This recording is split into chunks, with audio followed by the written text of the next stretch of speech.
Kami tetap merindu haus akan firman. Oleh sebab itu berfirmanlah Tuhan, dan pengurapan roh kiranya menolong kami. Di dalam nama Tuhan Yesus kami sudah berdoa, kami ucapkan syukur, kami sambut firman Tuhan dengan sukacita. Haleluya, amin. Puji Tuhan. Saya persilakan kembali duduk.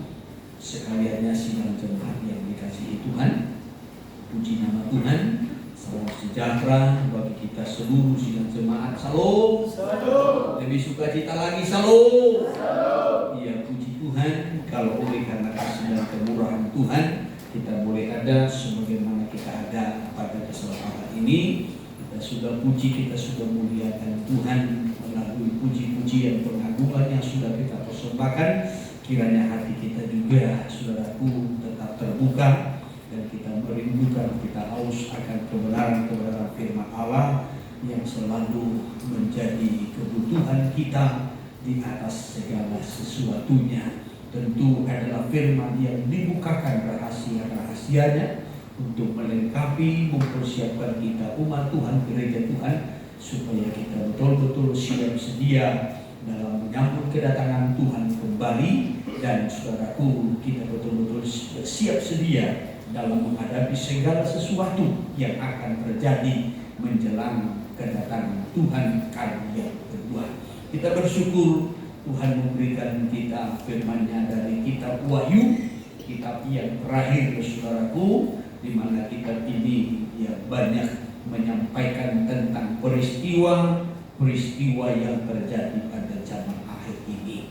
Tentu sekali lagi tujuannya tidak lain tidak bukan supaya gereja betul-betul berjaga-jaga dan siap sedia di dalam menyambut kedatangan Tuhan kembali.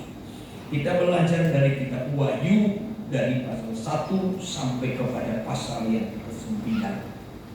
Yang terakhir kita melihat pasal yang ke-9, yaitu ya peniupan sangkakala yang ke-6.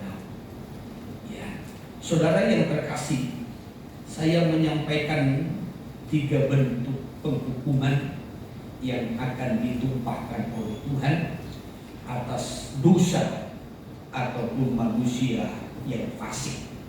Yang pertama itu dalam bentuk pembukaan meterai.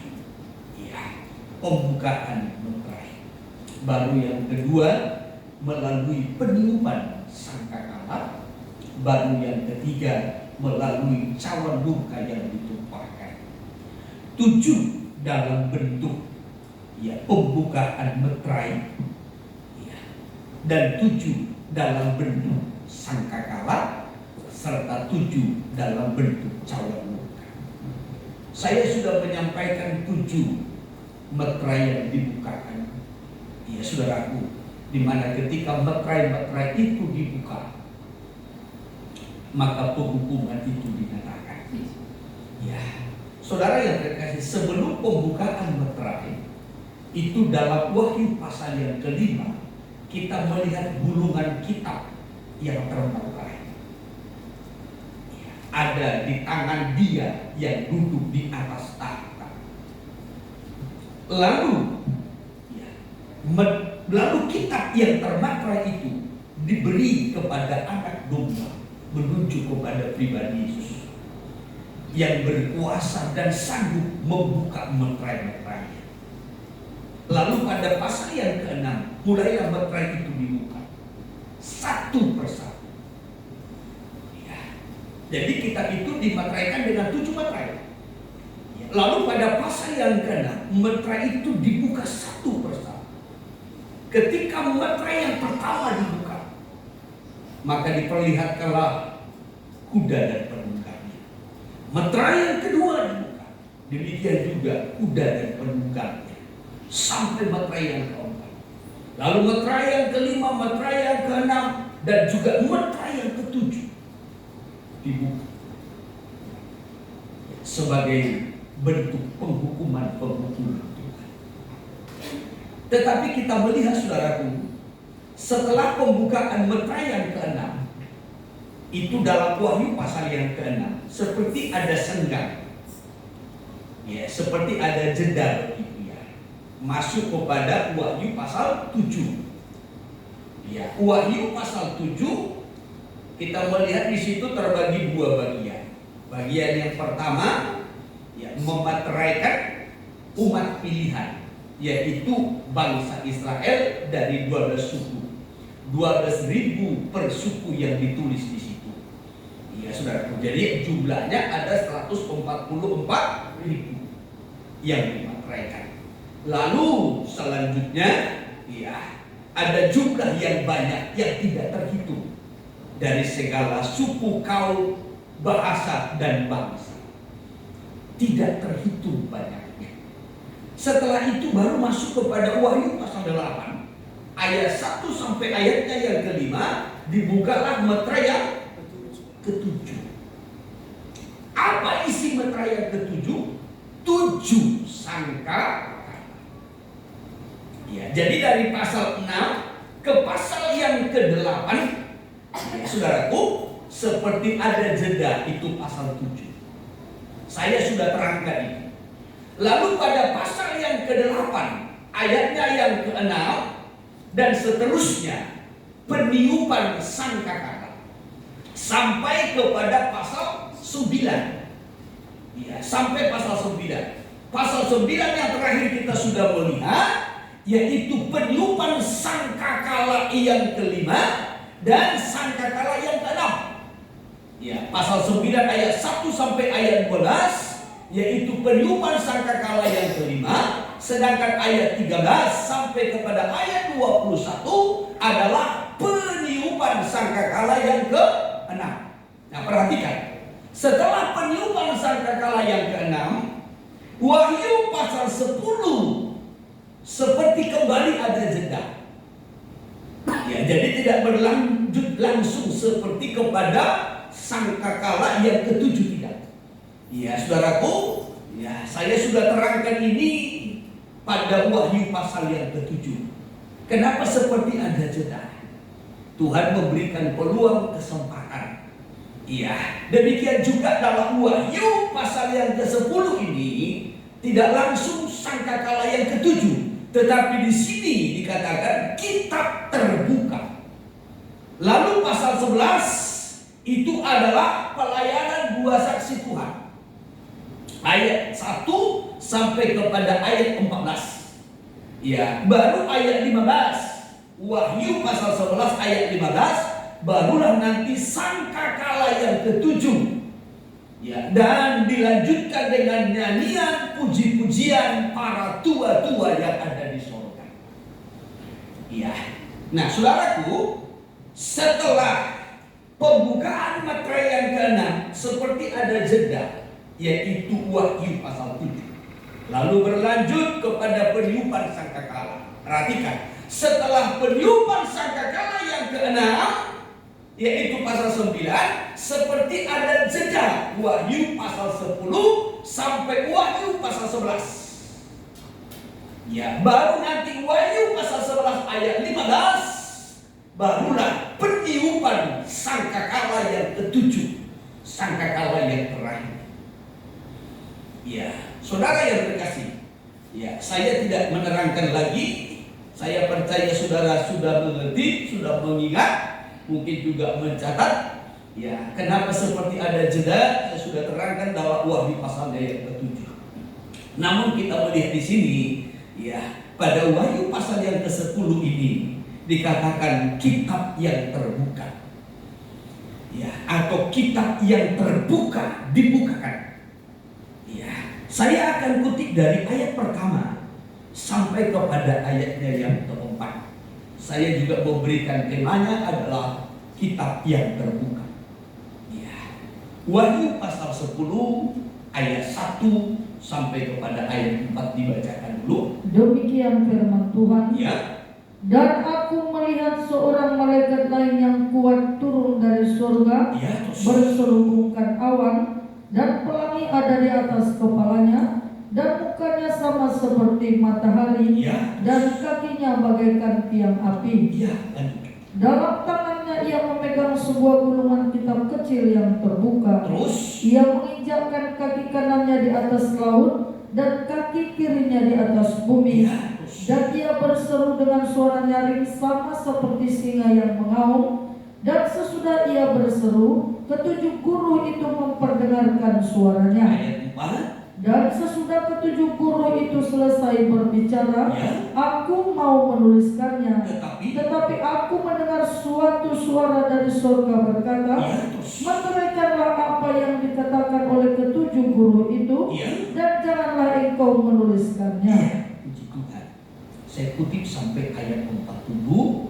Saudaraku, ya, saya rindu kita tidak hanya sekedar membaca, mempelajarinya, tetapi kita betul-betul mengerti, memahami apa maksud dan tujuannya, supaya juga ayat-ayat ini menjadi berkat bagi kita. Saudaraku, apakah berupa peringatan, apakah berupa nasihat untuk mempersiapkan diri, saudaraku, apakah berupa perintah supaya kita betul-betul mengerti, memahami, dan kita boleh menerima berkatnya.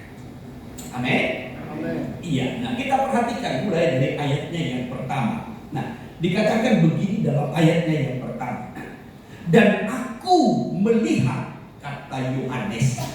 Ya, ini Yohanes yang menyampaikan. Dan aku melihat seorang malaikat lain yang kuat turun dari sorga, berselubungkan awan dan pelangi, ada di atas kepalanya, dan mukanya sama seperti matahari, dan kakinya bagaikan tiang api. Apa yang dilihat oleh Yohanes? Seorang malaikat. Seorang malaikat. Malaikat lain katanya. Berarti bukan malaikat yang dia lihat. Ya, ketika meniup sangkakala pertama, meniup sangkakala kedua, meniup sangkakala ketiga, sampai sangkakala yang keenam, bukan itu. Ya, tetapi Yohanes melihat seorang malaikat yang lain. Ya. Nah, perhatikan saudara, bagaimana rupa malaikat yang dilihat oleh Yohanes ini, dan siapa dia? Bagaimana malaikat ini, bagaimana penampilannya, dan siapa dia? Apakah dia betul-betul malaikat? Apakah dia manusia? Apakah dia Tuhan? Nah, ini yang menjadi satu pertanyaan yang perlu kita pahami dengan baik. Nah, di sini diterangkan, saudara. Malaikat yang dia lihat ini adalah malaikat yang pertama-tama dikatakan kuat. Malaikat itu kuat. Berarti berbeda dengan malaikat lain. Ya, berbeda dengan malaikat lain. Kuat dan turun dari surga. Perhatikan, berselubungkan awan dan pelangi ada di atas kepalanya. Memang, ya kalau mungkin kita belajar, ya saudaraku, dari banyak dari banyak pelajaran, mungkin kita mendapat tafsiran-tafsiran yang berbeda. Ya, mungkin ada yang menafsirkan ini adalah Yesus, ada yang menafsirkan ini adalah malaikat, dan lain sebagainya. Ya, tetapi saya akan menyampaikan, saya akan menerangkan saudaraku, ya, bahwasanya ini adalah pribadi Yesus. Ya, tentu ada hal-hal yang perlu kita perhatikan sebagai bukti ataupun tanda-tandanya. Ya, kenapa saya berkata ini adalah Yesus? Nah, mari kita perhatikan kembali satu persatu. Ya, dia dikatakan kuat turun dari surga. Perhatikan. Yang pertama-tama dia berselubungkan awan. Ya, dia turun dari surga berselubungkan awan. Dalam terjemahan lain, kalau kita melihat seperti dalam terjemahan sederhana, itu dikatakan dengan awan putih. Iya, saudara yang terkasih, ya, ini juga sangat berkaitan dengan Kisah Para Rasul.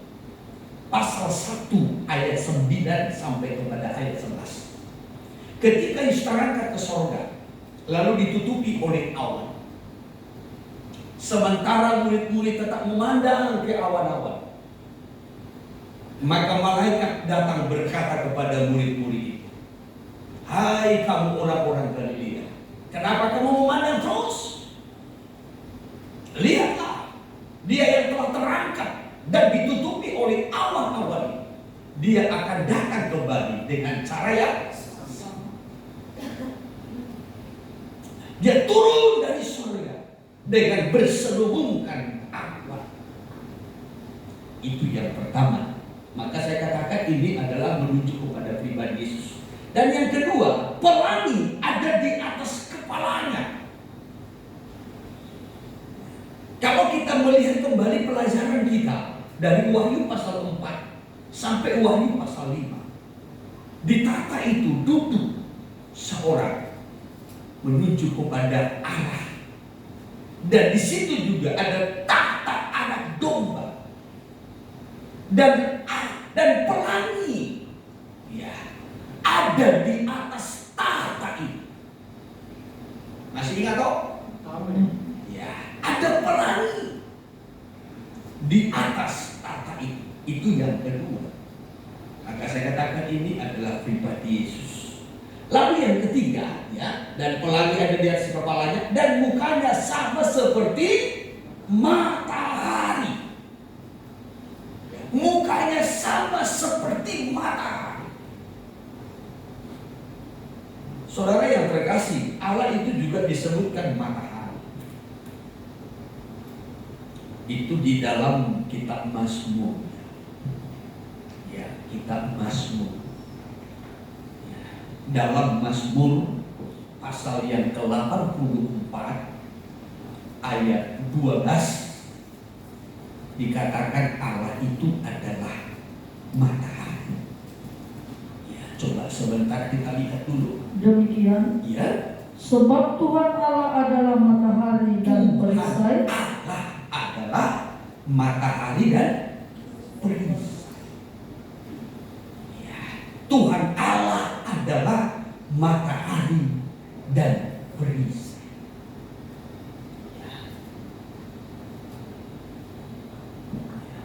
Jadi dalam Wahyu pasal yang ke-10 tadi ayat pertama, penampilan malaikat itu, ia turun dari sorga, ia kuat. Ya, wajahnya bagaikan matahari, dikatakan. Ya, saudaraku, bahkan bukan hanya itu saja, tetapi kalau kita lanjutkan kepada ayatnya yang kedua, Wahyu pasal yang ke-10 ayatnya yang kedua, mana ini? Demikian, Ya, dalam tangannya ia memegang sebuah gulungan kitab kecil yang terbuka. dalam tangannya ya, ia memegang sebuah kitab kecil yang terbuka. Ya. Saudara yang terkasih, kitab yang terbuka itu hanya dapat dibuka oleh Yesus. Ya, dibuka, meterainya dibuka. Ini yang lebih menguatkan. Ya, kalau kita mundur kepada Wahyu pasal yang ke-5. Dalam Wahyu pasal yang ke-5, kitab ini termakai. Ketika termakai sehingga tidak bisa dilihat sebelah luar dan dalamnya, maka Yohanes pun menangis. Ya, kitab ini ditulis sebelah dalam dan luar, tetapi tidak seorang pun dapat membuka meterainya.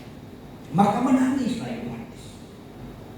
Maka datanglah suara berkata, jangan engkau menangis, karena singa dari suku Yehuda telah menang, dan ia layak untuk membuka meterai. Ya, maka diserahkanlah kitab itu kepada Yesus sebagai anak domba yang layak membuka meterai.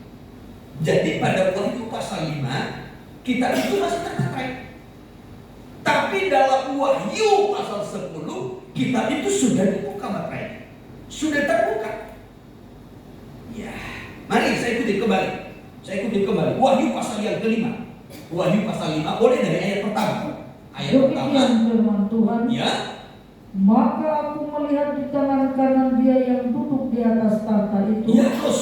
sebuah gulungan kitab Ya. yang ditulis di sebelah dalam dan sebelah luarnya, Ditulis sebelah dalam dan sebelah luarnya, terus. dan dimeterai dengan 7 meterai. Namun kitab itu termaterai. Ya, kalau termaterai berarti nggak bisa dibaca.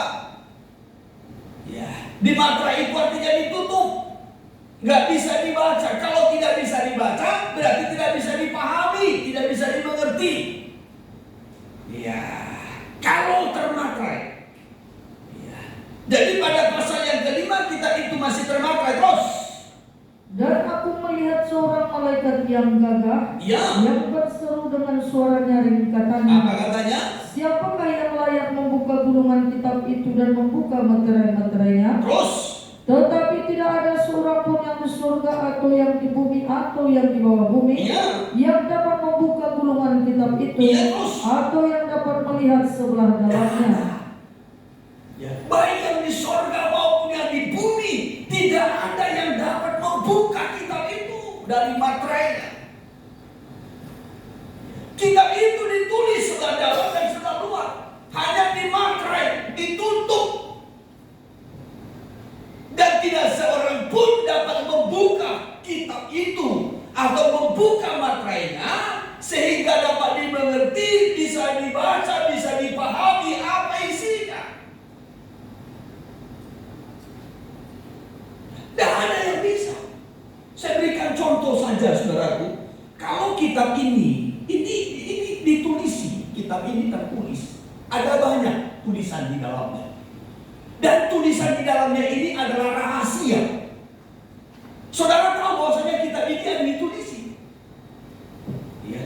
Dan ada rahasia keselamatan, ada rahasia bagaimana kita disembuhkan, ada rahasia bagaimana kita diberkati, ada rahasia kebahagiaan, ada rahasia hidup kekal, ada di sini. Tetapi kalau saudara tidak bisa membacanya ini, karena ini dimateraikan, ditutup, saudara tidak mengerti rahasia ini.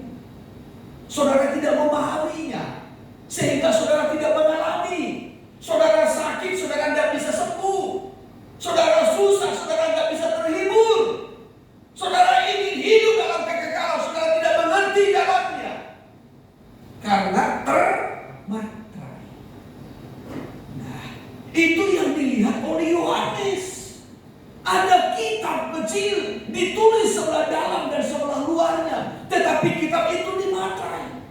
Dan tidak ada yang bisa membuka materai itu, baik segala makhluk yang ada di surga maupun yang ada di bumi. Karena itulah Yohanes menangis. Iya, coba terus.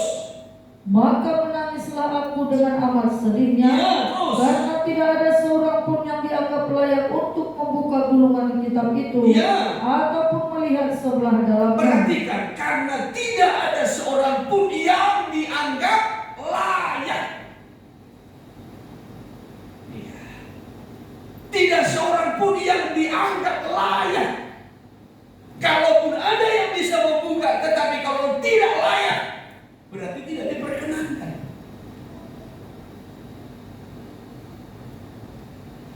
Tidak diperkenankan. Mungkin ada orang yang bisa, tapi nggak layak.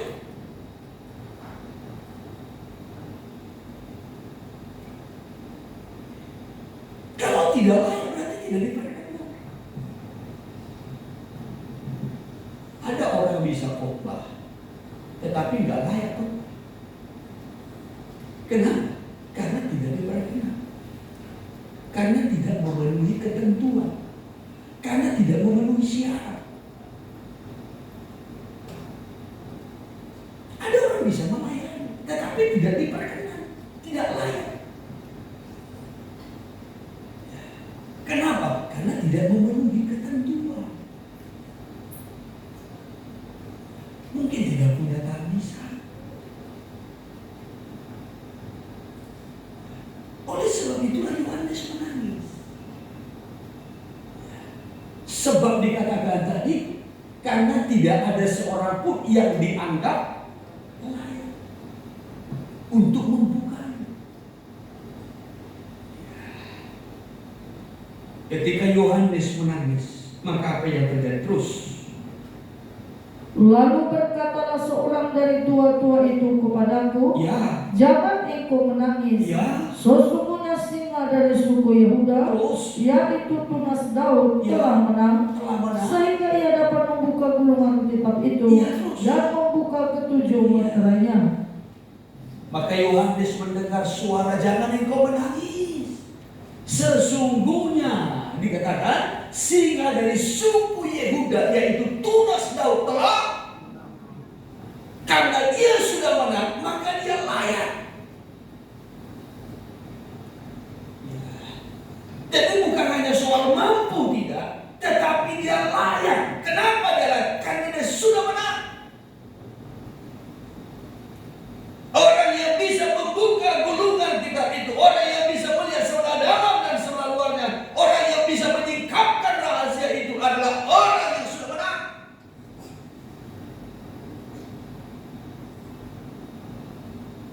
Ia layak. Maka setelah Yohanes mendengar itu, dilanjutkan, kitab itu diberikan kepada Yesus, tunas Daud, yang telah berkemenangan. Coba terus. Maka aku melihat di tengah-tengah tahta dan keempat makhluk itu, Ya. dan di tengah-tengah tua-tua itu, Terus. berdiri seekor anak domba seperti telah disembelih, Ya, terus. bertanduk 7 dan bermata 7. Ya, terus. Itulah ketujuh roh Allah yang diutus ke seluruh bumi. Ya, ayat 7. Lalu datanglah anak domba itu dan menerima gulungan kitab itu Datanglah dari anak domba tangan dia itu yang duduk di atas tahta itu. dan menerima gulungan kitab itu dari tangan dia, Allah yang duduk di atas tahta itu. Siapa yang menerima gulungan kitab itu? Yesus sebagai anak domba yang telah tersembelih, yang telah menang atas dosa, atas maut. Ya.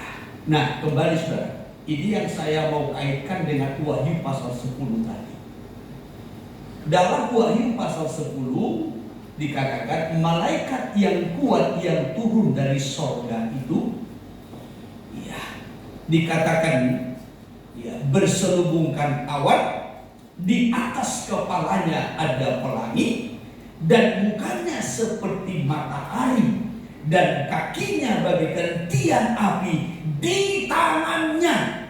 Ya, itu dalam ayat 2 ya. Dalam tangannya ia memegang sebuah gulungan kitab kecil yang terbuka. Kalau dalam Wahyu pasal yang kelima kitab itu masih termaterai, tetapi dalam Wahyu pasal yang ke-10 kitab itu sudah dibuka. Ya, kitab itu sudah dibuka. Nah, ada dua pelajaran yang penting kita perhatikan di situ. Yang pertama, kembali saya ingatkan, ya saudaraku, bahwasanya malaikat yang dimaksudkan oleh Yohanes tadi di situ menunjukkan kepada pribadi Yesus. Ya, menunjukkan kepada pribadi Yesus yang layak untuk membuka gulungan kitab ataupun membuka materai, menyingkapkan rahasia. Ya, menyingkapkan rahasia. Baru yang kedua, ya, kalau dalam ayat 2 dikatakan begini, dalam tangannya ia memegang sebuah gulungan kitab kecil yang terbuka. Jadi gulungan kitab itu terbuka, tidak lagi tertutup, tidak lagi termaterai. Kalau kitab itu terbuka, itu artinya rahasia itu dibuka. Rahasia itu dibuka. Ya, ujian kita yang terakhir ini tadi dalam mempersiapkan diri untuk menyambut firman, ya saudaraku, ya, bernuansa kerinduan, permohonan supaya rahasia firman itu dibukakan. Ya, bukakan, ungkapkan rahasia firman. Ini suatu kerinduan, suatu doa supaya rahasia firman itu dibukakan. Kalau rahasia firman itu dibukakan, berarti Tuhan akan menerangkan segala rahasia tentang akhir zaman dengan selengkap-lengkapnya dan sejelas-jelas. Sekali lagi, kalau Tuhan membukakan rahasia firman, ya, berarti Tuhan mau menerangkan tentang rahasia akhir zaman dengan lengkap atau selengkap-lengkapnya dan sejelas-jelasnya. Apa tujuannya? Supaya gereja ataupun supaya orang-orang percaya betul-betul berjaga-jaga dan bersiap sedia, mempersiapkan diri. Itu tujuannya. Ya. Jadi kalau Tuhan membukakan rahasia-rahasia firman, seperti dalam kitab Wahyu ini, Tuhan bukakan rahasia-rahasia firman-Nya. Ya, saudaraku, ada tujuan. Supaya orang-orang percaya betul-betul berjaga-jaga dan siap sedia. Tetapi sangat malam kalau rahasia itu tidak dibukakan. Ya, saya selalu menyampaikan Alkitab ini berisi rahasia tentang Allah. Ya, rahasia. Mungkin kita tahu Alkitab, tetapi apakah rahasia itu terbuka bagi kita? Apa rahasia Tuhan yang terbesar? Apa rahasia panggilan Tuhan? Sebagaimana tadi saya singgung, ada banyak rahasia. Rahasia kita diberkati, rahasia kita dipakai Tuhan, rahasia kita bisa kuat bertekun sampai kepada akhir, rahasia kita mengalami kesembuhan, rahasia kita berkemenangan. Ya saudaraku, ya, ini ada banyak rahasia. Tetapi kalau rahasia-rahasia itu tertutup bagi kita, kitab Korintus mencatat seperti ini, itu tertutup bagi mereka yang akan binasa. Kalau Injil itu tertutup, tidak terbuka rahasianya, itu tertutup bagi mereka yang akan binasa. Ya, mungkin kita mendengar, ya, tetapi bagi kita tertutup. Sehingga digenapilah, kamu mendengar, tetapi tidak menanggap. Kamu melihat, tetapi tidak mengerti.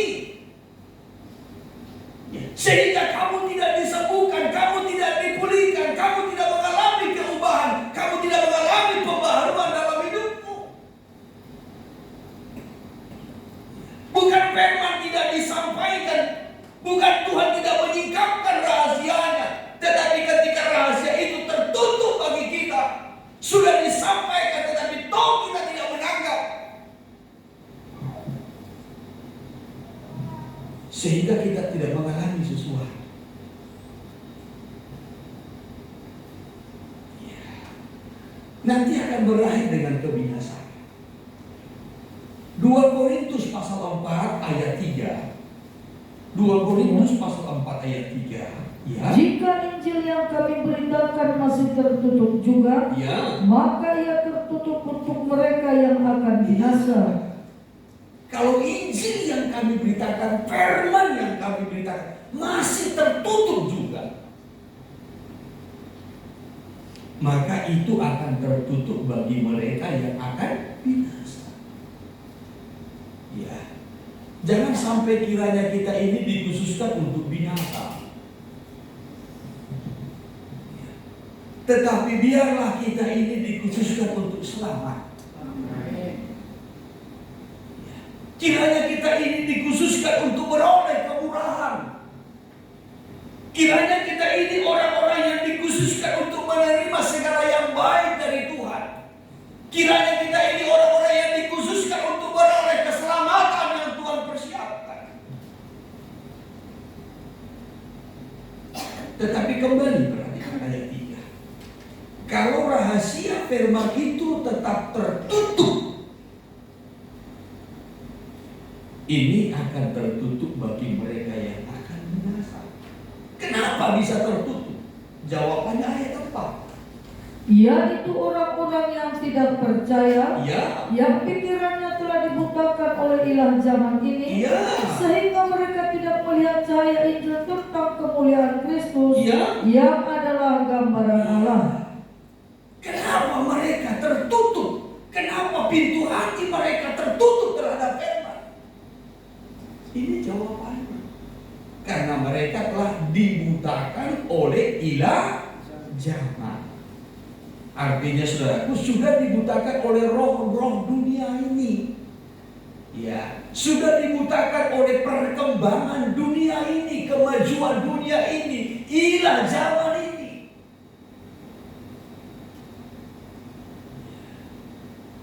Ini ayat yang keempat jawabannya.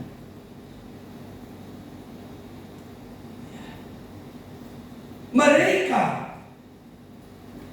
tidak mengalami pembukaan itu karena pikiran dan hatinya sudah ditutup, sudah dibutakan oleh ilah zaman.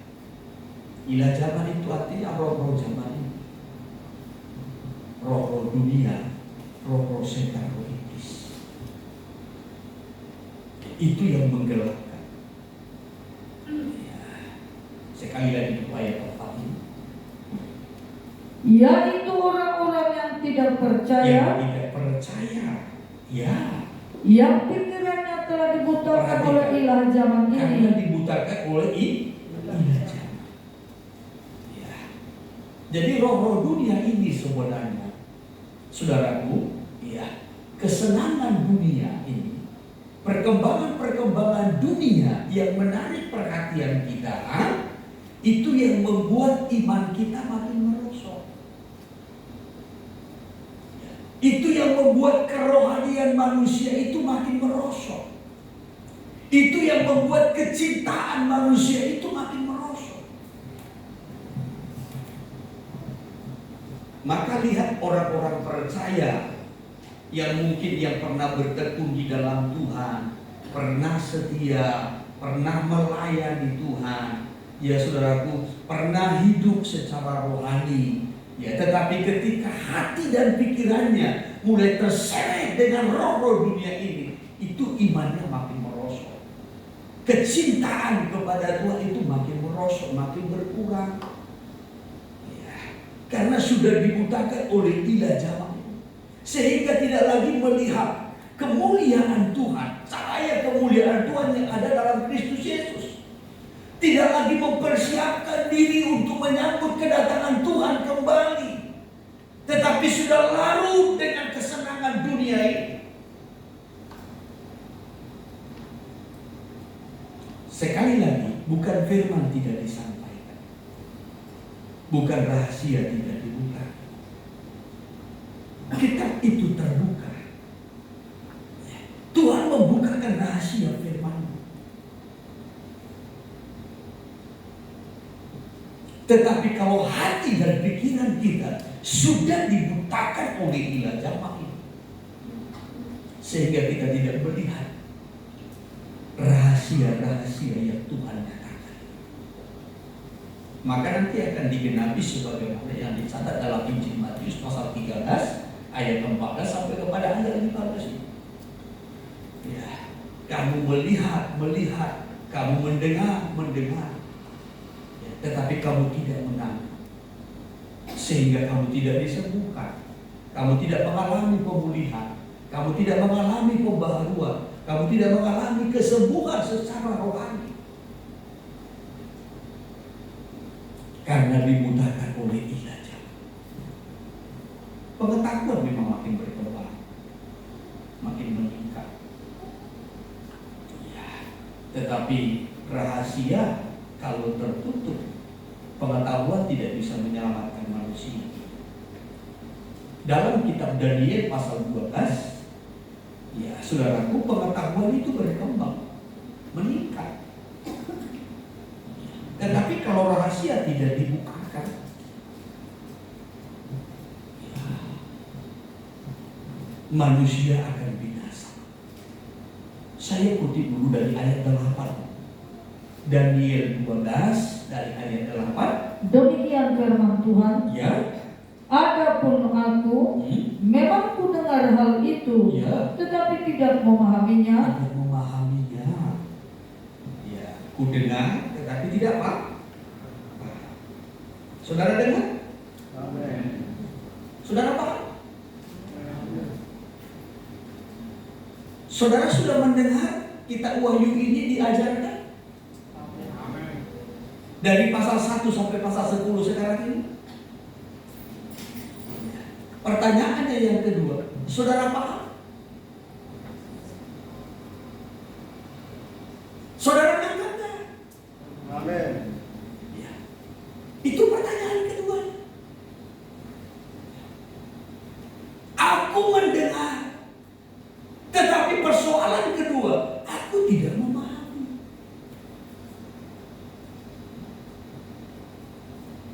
Ya. Bukan tidak mendengar, bukan tidak melihat, tetapi aku tidak paham.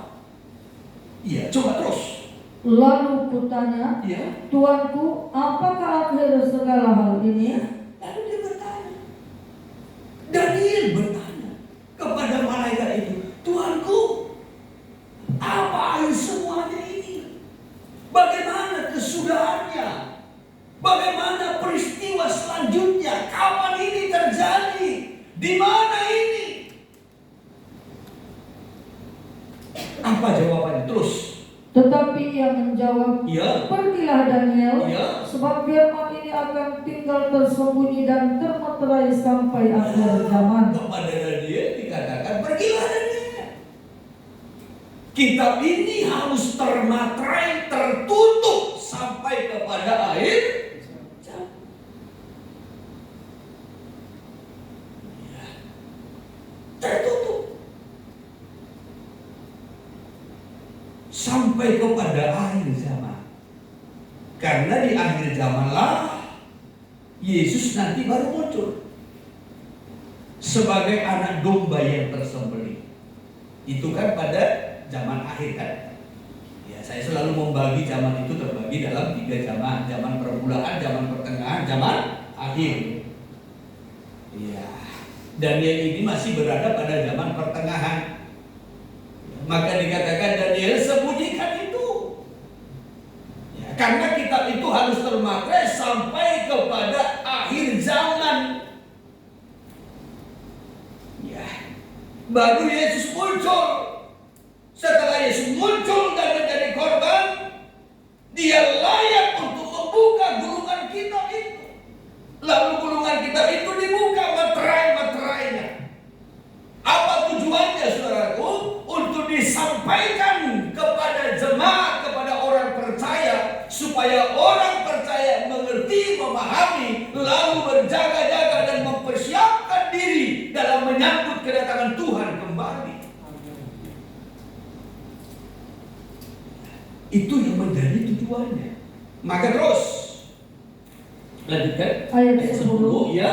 Banyak orang akan disucikan dan dimurnikan dan diuji, Ya, terus. tetapi orang-orang fasik akan berlaku fasik. Ya. Tidak seorang pun dari orang fasik itu akan memahaminya, Ya. tetapi orang-orang bijaksana akan memahaminya. Nah, ini perhatikan dengan baik. Banyak orang akan disucikan dan dimurnikan dan diuji.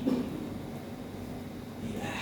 Banyak orang disucikan, dimurnikan, diuji. Tapi orang yang dimasukkan di situ dibagi dalam dua bagian. Golongan yang pertama adalah orang fasik. Golongan yang kedua adalah orang bijaksana. Kalau orang fasik disucikan, dimurnikan, diuji, tetap fasik.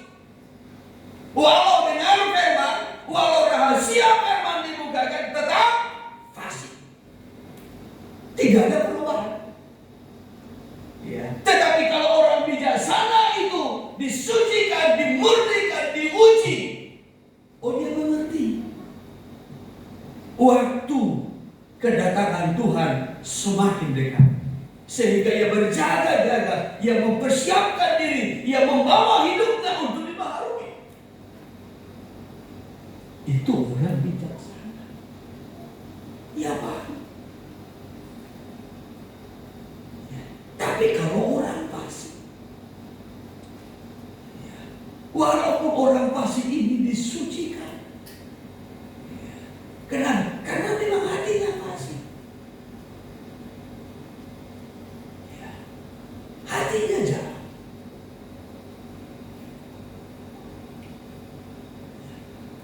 Jadi orang yang dimasukkan di sini tadi, banyak orang akan disucikan dan dimurnikan dan diuji. Orang yang dimasukkan di sini ada dua golongan. Golongan orang fasik, golongan orang bijak. Kita mau koreksi diri kita. Apakah kita ini golongan orang fasik atau golongan orang bijak? Ketika kita mendengarkan firman Tuhan, kita tangkap apa maksudnya. Hidup kita diubah, dibaharui, sehingga tidak sama dengan dulu. Semakin mendengar firman Tuhan, semakin kita disucikan. Makin kita dengar firman Tuhan, makin kita dimurnikan. Makin kita mendengar firman Tuhan, makin kita diuji. Sampai betul-betul teruji, kuat.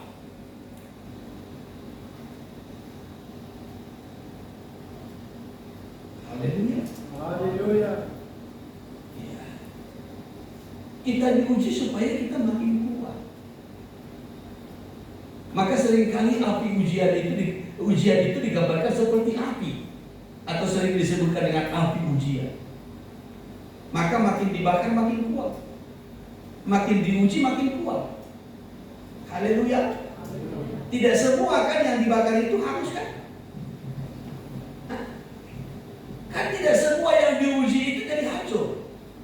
Tidak semua yang dibakar itu hangus. Nah, kalau rumput memang dibakar ya hangus. Tapi kalau batu bata dibakar makin kuat.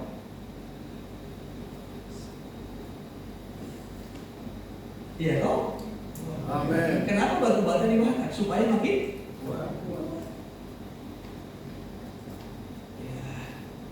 Kalau kayu dibakar hangus jadi debu.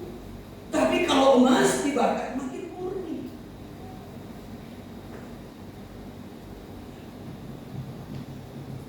Maka tidak semua yang dibakar itu hangus. Kita dibakar, kita diuji supaya makin kuat. Kita dibakar, kita diuji supaya kita makin murni. Kalau kita menjadi orang-orang yang bijaksana, beda dengan orang-orang fasik. Kita mundur dulu kepada ayat 3. Ayat 3. Demikian. Ya. Dan orang-orang bijaksana akan bercahaya seperti cahaya cakrawala, Ya. dan yang telah menuntun banyak orang kepada kebenaran seperti bintang-bintang, Ya. tetap untuk selama-lamanya. Ya. Orang-orang bijaksana ini akan tetap untuk selama-lamanya. Ya. Dia mereka digambarkan seperti cahaya cakrawala yang telah menuntun banyak orang kepada kebenaran. Orang bijaksana itu seperti cahaya. Kalau dalam kitab Amsal pasalnya yang keempat ya, dikatakan ya, kian bertambah terang sampai rembang tengah. Ya, orang benar atau orang bijaksana itu seperti cahaya fajar, kian bertambah terang sampai rembang tengah. Jadi makin terang, makin bercahaya, makin jelas. Beda dengan orang fasik. Orang fasik itu pelitanya akan padam.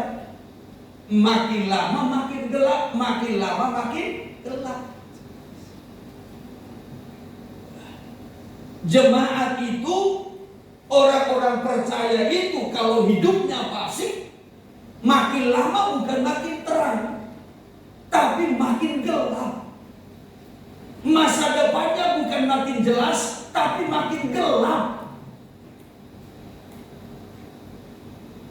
Tapi orang-orang bijaksana itu kian bertambah terang, semakin terang sampai kepada terang yang sempurna. Di situ letak perbedaan. Ya. Jadi kita sebenarnya sangat bersyukur kalau kita itu dibuka, sehingga kita dapat mengerti, kita dapat memahami rahasia tentang akhir zaman, rahasia tentang waktu Tuhan, rahasia tentang kedatangan Tuhan, ya, rahasia tentang rencana Tuhan bagi gereja. Bagaimana gereja Tuhan akan dibawa kepada kemuliaan, akan bersanding dengan Tuhan sampai digambarkan seperti mempelai perempuan. Itu kan suatu rahasia. Saya selalu menyampaikan hubungan suami istri itu adalah rahasia besar. Ya, hubungan Tuhan dengan gerejanya yang digambarkan seperti hubungan suami istri adalah suatu rahasia yang besar. Orang yang mengerti, orang yang memahami itu hanya orang bijaksana. Orang pasti tidak mengerti.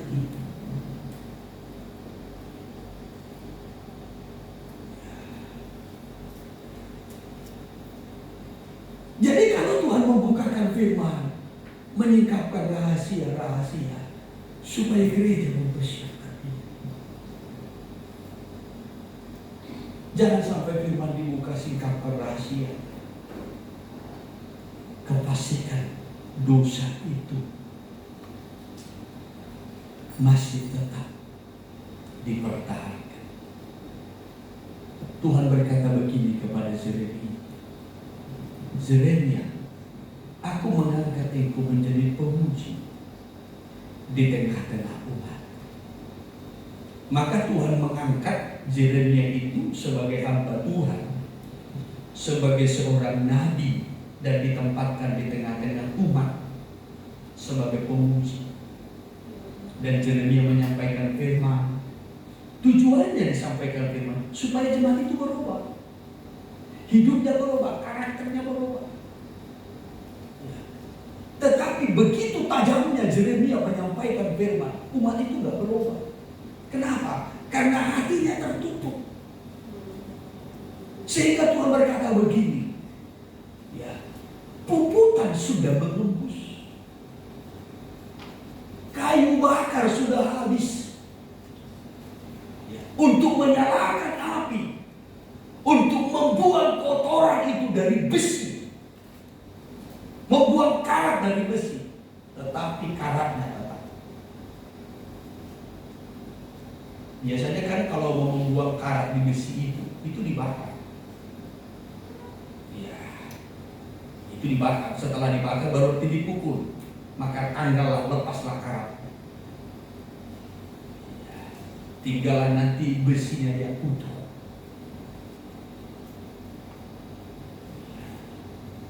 Tuhan sampai menggambarkan seperti ini dalam Yeremia pasal 6. Demikian ayat 27. Ya.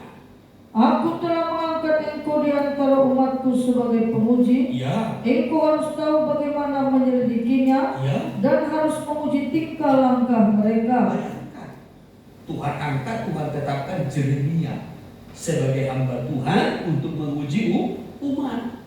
Ya, di antara umatku, kata Tuhan, sebagai pemuji. Maka untuk umat Tuhan, Tuhan selalu mengangkat, menetapkan hamba-hambanya. Kalau dulu, ya, dalam perjanjian lama, Tuhan itu banyak mengangkat para nabi-nabi. Ya, para nabi-nabi. Ada nabi-nabi kecil, ada nabi-nabi besar. Ya, saudaraku. Ya, bahkan kadang-kala nabi-nabi itu juga ada pemimpin-pemimpinnya.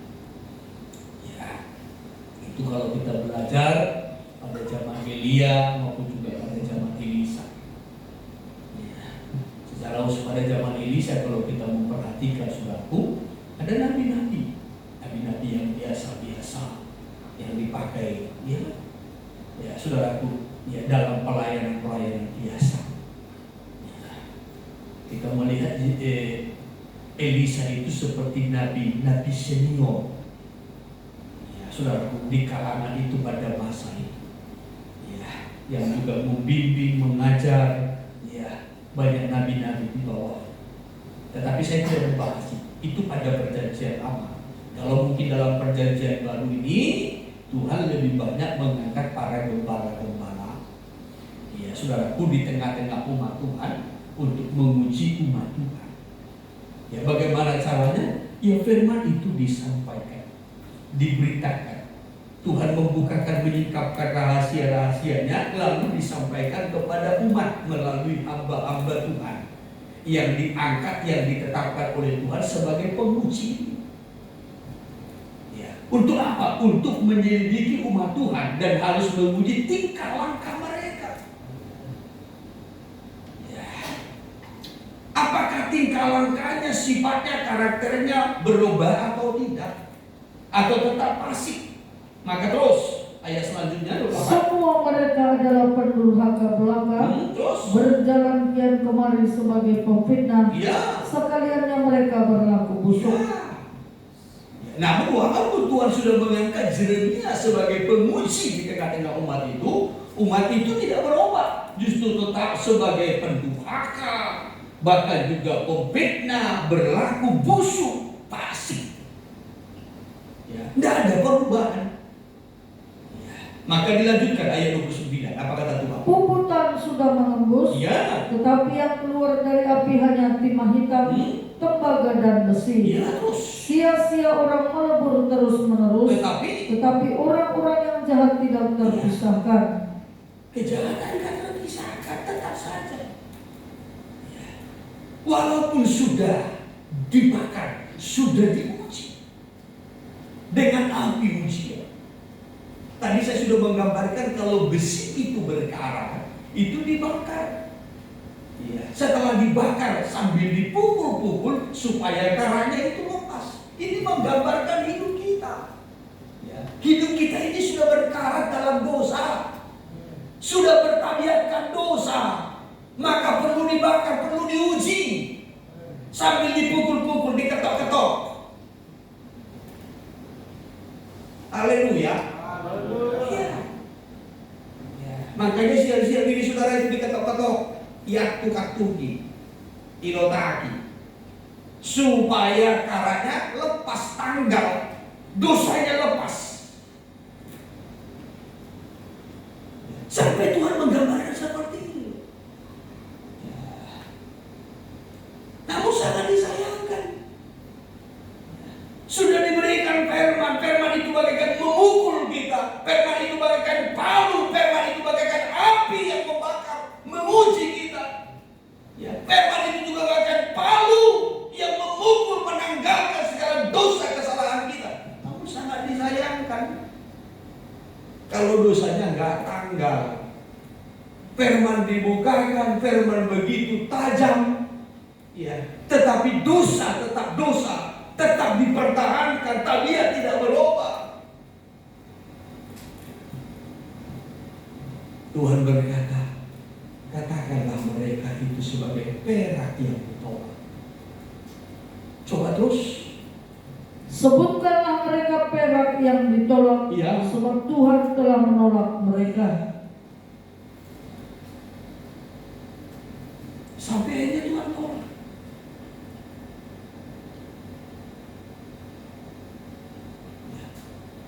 Tetapi ingat saudaraku, Tuhan sudah memberikan kesempatan untuk diuji,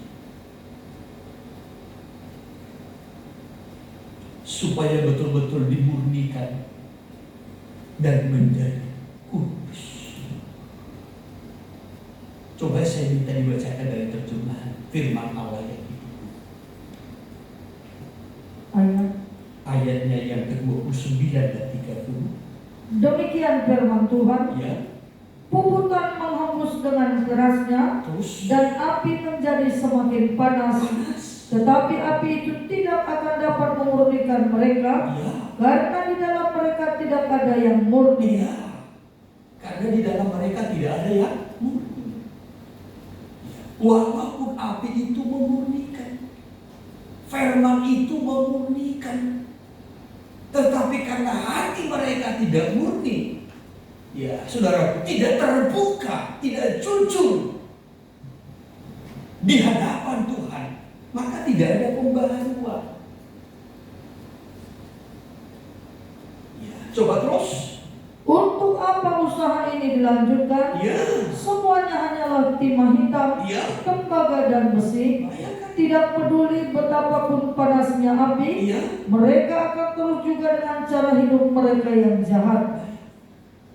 Sampai Tuhan berkata, untuk apa dilanjutkan? Ya.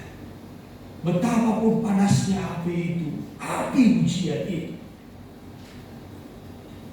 toh mereka tetap cinta dengan kejahatan.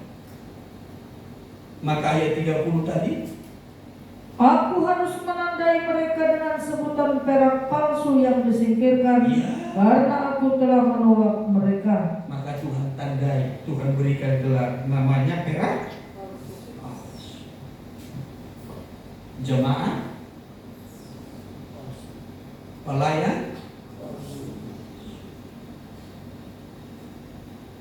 Kenapa? Karena tidak ada perubahan. Walaupun sudah diuji, tidak ada perubahan. Maka Tuhan berkata, aku menolak. Saudaraku, kita kembali kepada Wahyu. Dalam kitab Wahyu berulang-ulang Tuhan memberikan waktu kesempatan. Baik mulai pembukaan meterai yang pertama, meterai yang kedua, meterai yang ketiga, meterai yang keempat, Tuhan memberikan kesempatan. Meterai yang kelima, meterai yang keenam. Setelah meterai yang keenam, ada jeda. Wahyu pasal 7. Peluang untuk dimeteraikan, peluang untuk disucikan. Walaupun meterai-meterai ini adalah ujian, api penghukuman sebagai ujian, sampai kepada peniupan sangkakala, peniupan sangkakala. Kita sudah melihat yang paling disayangkan ketika Tuhan menguji, ketika Tuhan menghukum dengan ujian-ujian, justru yang dicari mereka adalah maut, kematian, daripada bertobat. Ya toh? Itu hal yang sangat disayangkan. Kenapa demikian? Nah, kembali saudara, karena hatinya jahat. Tidak ada kemurnian dalam hati, tidak ada kejujuran dalam hati. Kalau kita mau jujur, ketika kita mendengarkan firman Tuhan dalam bentuk nasihat, kita terima itu sebagai nasihat. Kalau kita mendengarkan firman Tuhan dalam bentuk teguran, kita terima firman itu yang menegur kita. Kita sadar, kita insaf, kita berbalik kepada Tuhan, kita berubah. Kalau kita mau jujur. Ya. Tetapi ingat, zaman akhir ini, setan kalau tidak bisa membuat kita jahat, setan akan membuat kita merasa diri benar.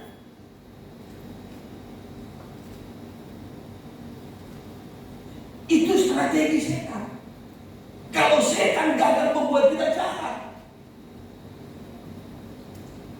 setan akan membuat manusia itu merasa dirinya benar. Wah, itu yang paling parah. Kalau jahat kan langsung terlihat, oh. Iya kan?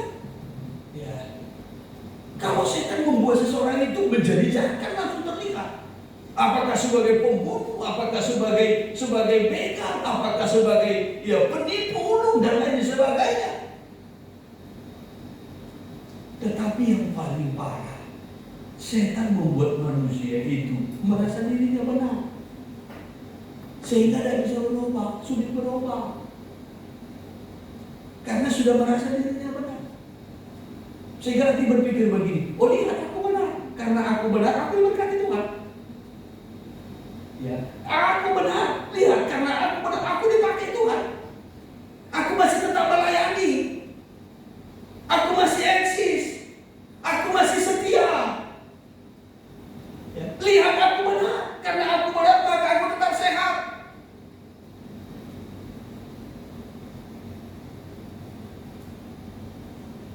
Strategi setan membuat manusia itu merasa dirinya benar. Kalau langsung jahat terlihat kejahatannya, mudah kita menilai itu. Tetapi yang paling parah tidak merasa diri benar. Orang kalau sudah merasa dirinya benar, sudah sulit berubah.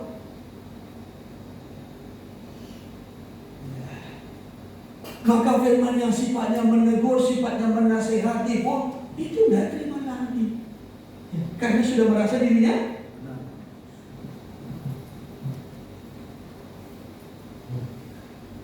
Itu dosa orang kudus. Dosa orang kudus itu merasa dirinya benar. Maka kalau ada orang kudus di sini, ya hati-hati dengan dosa itu.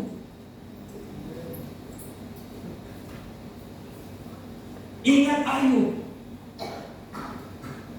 Ya. Kelemahan Ayub apa? Merasa dirinya. Maka datang pun teman-temannya memberikan nasihat, semua ditolak. Semua ditolak. Ya. Teman yang pertama, teman yang kedua, teman yang ketiga, teman yang keempat. Memberikan nasihat, memberikan saran, semua ditolak.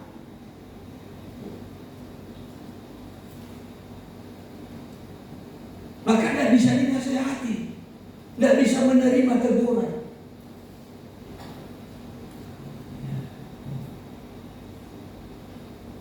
Yang terakhir, Tuhan langsung berbicara kepada.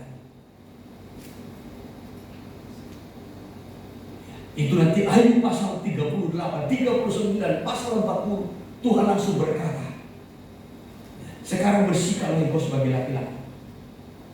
Aku akan bertanya kepadamu, kata Tuhan. Lalu Tuhan memberikan suatu gambaran tentang kudani, tentang buaya, dan seterusnya.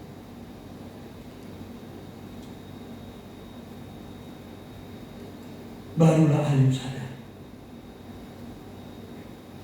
Ayub tertolak. Syukur Ayub ngobrol. Tapi bahayanya dosa merasa diri benar. Oleh sebab itu saudaraku, selagi Tuhan masih memberikan kita kesempatan,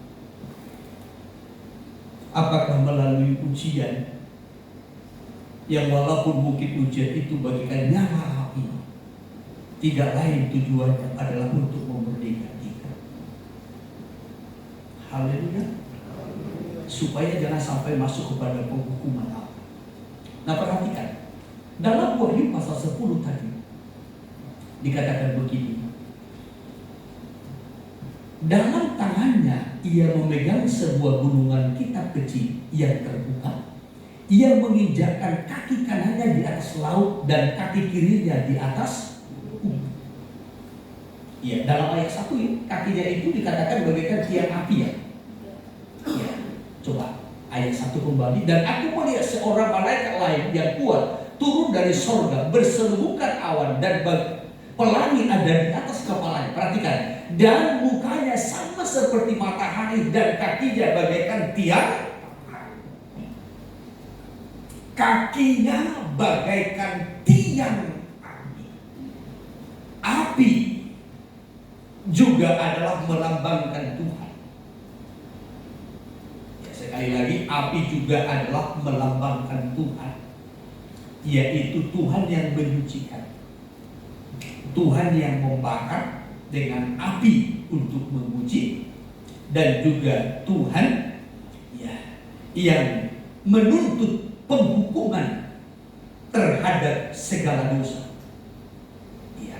Kalau dalam kitab Ibrani pasal 12 ayat 29 itu dikatakan Tuhan adalah api yang menghanguskan. Ya. Itu dalam Ibrani pasal yang ke-12 ayat 29 coba. Demikian, Ya. sebab Allah kita adalah api yang menghanguskan. Ya. Dalam Ibrani ini dikatakan Allah kita adalah api yang menghanguskan. Kalau di dalam Maleakhi pasal yang ketiga dalam ayatnya yang kedua, dia adalah Allah yang bagaikan api yang memurnikan logam. Ya, yang menyucikan, yang mentahirkan, ataupun yang membakar logam. Tadi saya sudah memberikan gambarannya dari kitab Yeremia pasal 6. Ya, yang saya mau kutip di situ adalah api ini menggambarkan Allah. Artinya saudara, kesucian Allah yang menuntut penghukuman atas segala dosa. Kalau Allah itu tampil bagaikan api yang menghanguskan, Allah itu menuntut penghukuman terhadap segala dosa. Maka dosa apapun itu akan dihukum. Dosa yang besar dan dosa yang kecil akan dihukum. Ya. Kalau dalam Wahyu pasal 10 ayat 1 sampai kepada ayatnya yang kedua ini, kakinya itu digambarkan bagaikan tiang api. Itu berbicara Allah akan menghukum segala bentuk dosa. Dosa apapun itu. Apakah dosa berhala, apakah dosa perzinahan, apakah dosa mencuri, dosa kebencian, bahkan segala bentuk dosa harus dihukum.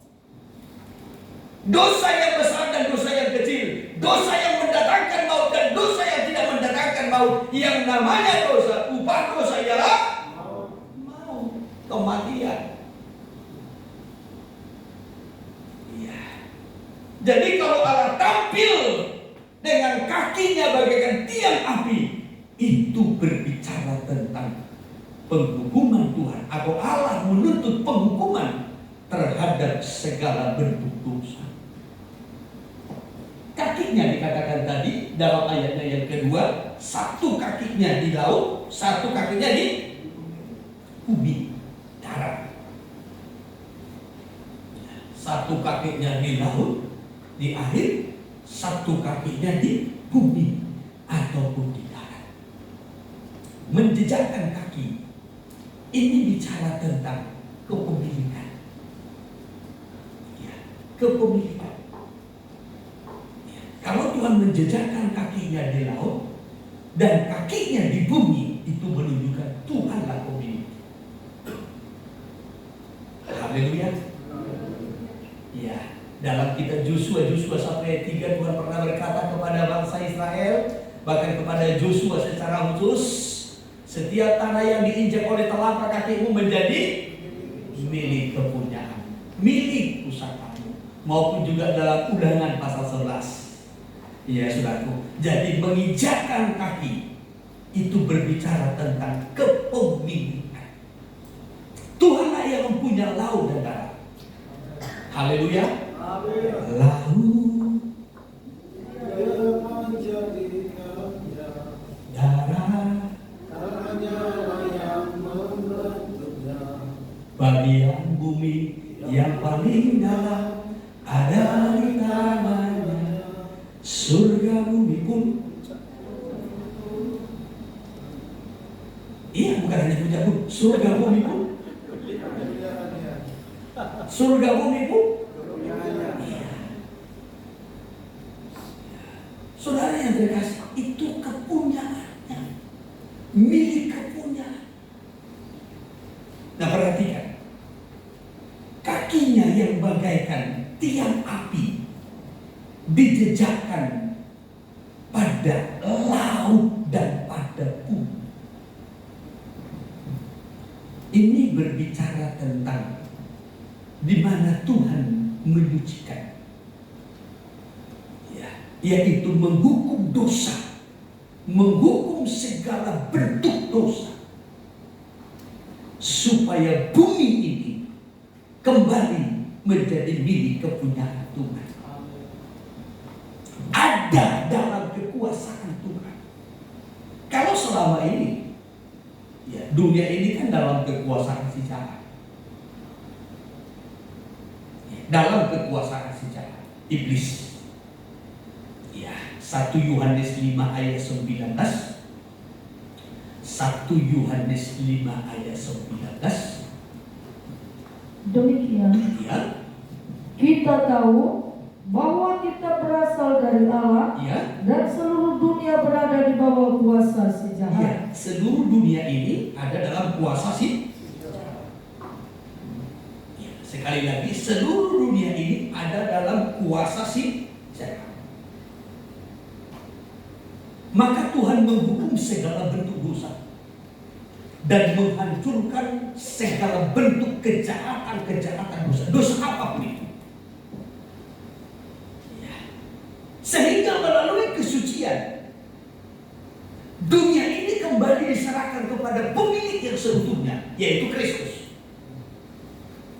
Kalau sekarang dunia ini ada dalam kekuasaan si jahat, tetapi Tuhan datang, Kristus datang dengan kaki bagaikan tiang api yang siap untuk menghukum segala bentuk dosa, menghukum segala bentuk kejahatan, kejahatan apapun itu, dosa apapun itu, ini akan Tuhan singkirkan. Maka tadi saya sampaikan, tidak ada dosa yang besar dan kecil, semua ini harus dihukum. Ya, semua harus dihukum. Supaya bumi ini, dunia ini kembali diserahkan kepada Kristus sebagai pemilik yang sesungguhnya, pemilik seutuhnya. Maka nanti dalam kerajaan 1000 tahun damai, dunia ini kan disucikan, ya, disucikan dari segala dosa, karena dosa sudah dihukum dan ada dalam kekuasaan Tuhan. Itu yang disebutkan dengan kerajaan Allah di bumi selama 1000 tahun dalam keadaan damai sejahtera. Ya. Tetapi sekali lagi, setelah dosa itu dihukum, ya, maka nanti dalam Wahyu pasal 11, Wahyu pasal 11 dalam ayat yang ke-15, ya, dunia ini sudah diserahkan kepada pemilik yang seutuhnya, yaitu Kristus. Ayat 15. Lalu malaikat yang ketujuh meniup sangkakalanya, Ya, dan terdengarlah suara-suara nyaring di dalam surga, katanya, ya. pemerintahan atas dunia dipegang oleh Tuhan kita, Nah, pemerintahan atas dunia sudah dipegang oleh Tuhan kita. Terus, dan dia yang dan diurapinya, dia yang diurapinya dan dia terus, akan memerintah sebagai raja sampai dan dia selama-lamanya. akan memerintah sebagai raja sampai selama. Jadi kekuasaan dunia ini, pemerintahan dunia ini tidak lagi nanti dikuasai oleh iblis, ya, tetapi diserahkan kepada Kristus, dan dia akan memerintah sebagai raja sampai selama-lamanya. Setelah dosa dihukum. Ya. Saudara yang terkasih, kita kembali kepada Wahyu pasal 10. Wahyu pasal 10, saya kutip kembali ayat 3. Perhatikan. Ya, ayatnya yang ketiga. Dan ia berseru dengan suara nyaring sama seperti singa yang mengaum. Ya.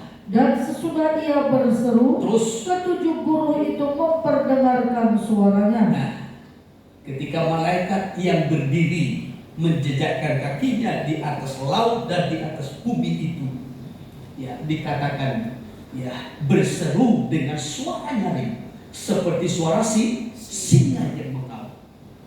Nah, ini kembali mengingatkan kita kepada Yesus yang juga disebutkan sebagai singa dari suku Yehuda. Ya, sesudah ia berseru bagaikan suara singa yang mengaum, sesudah itu dikatakan ketujuh guru itu memperdengarkan suaranya. Ketujuh guru, bukan guru. Ya, deru guru. Kalau dalam terjemahan sederhana Indonesia itu dikatakan suara dari tahta Allah. Ya, maka terdengarlah suara dari tahta itu. Apa katanya suara dari tahta itu? Perhatikan ayat yang keempat.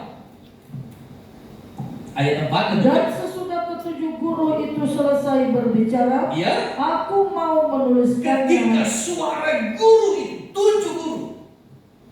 Ini bukan guru biasa sebenarnya. Angka 7 ini menunjukkan kepada angka Roh Kudus. Ya, sekali lagi angka 7 itu sebenarnya menunjukkan kepada angka Roh Kudus. Roh Kudus yang berbicara dari tahta Allah. Ya, saudara yang terkasih, ya, ketika suara ini diperdengarkan, perhatikan, Rasul Yohanes hendak menulis. Tetapi inilah, jangan tulis. Ya, Yohanes sudah mendengar. Ya, Yohanes sudah melihat, rahasia itu sudah didengar, rahasia itu sudah dilihat. Yohanes hendak menulisnya. Kalau Yohanes menulisnya, itulah kitab Wahyu ini. Kalau itu ditulis, berarti orang bisa mendengar, orang bisa membaca, orang bisa memahami. Tetapi kepada Yohanes apa katanya? Tetapi aku mendengar suatu suara dari surga berkata, meteraikanlah apa yang dikatakan oleh ketujuh guru itu, dan janganlah engkau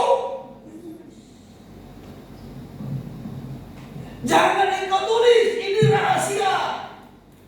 Tapi meteraikan. Namun Yohanes sudah mendengar rahasia.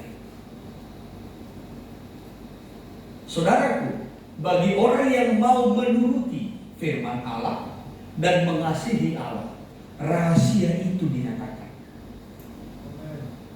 Seperti kepada Yohanes. Tetapi kepada yang lain, yang tidak mau menuruti dan tidak mengasihi Allah, maka rahasia itu di mana? Ditutup. Ya. Oleh sebab itulah kepada Yohanes dikatakan jangan tulis. Ya. Tapi meteraikan.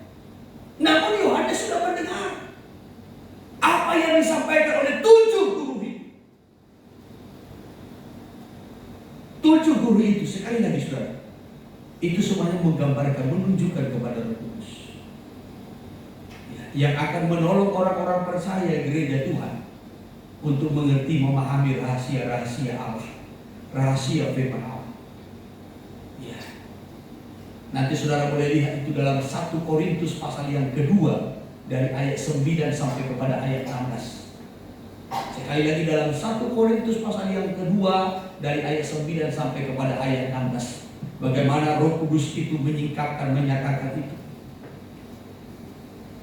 kepada orang-orang yang menuruti firman Allah, kepada orang-orang yang cinta akan Tuhan. Tetapi bagi orang-orang yang tidak mau menuruti firman Allah, yang tidak cinta, tapi cinta dengan dunia, cinta dosa, maka rahasia itu tidak dibukakan. Ingat saudaraku, iblis akan menutup hal ini dari semua orang. Ya, iblis akan berusaha menutup rahasia ini. Tadi kita sudah melihat ayatnya dalam 2 Korintus pasal yang keempat. Iblis akan berusaha untuk membutakan mata rohani orang-orang percaya ataupun manusia supaya tidak melihat cahaya Injil kemuliaan tentang Kristus yang adalah gambaran Allah.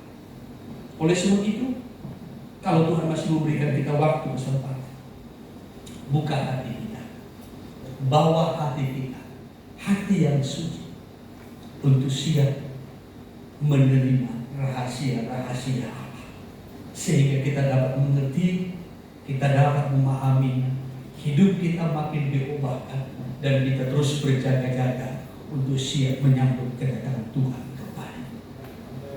Saya batasi firman-Nya sampai di sini. Kiranya Roh Kudus menolong kita untuk mengerti Tuhan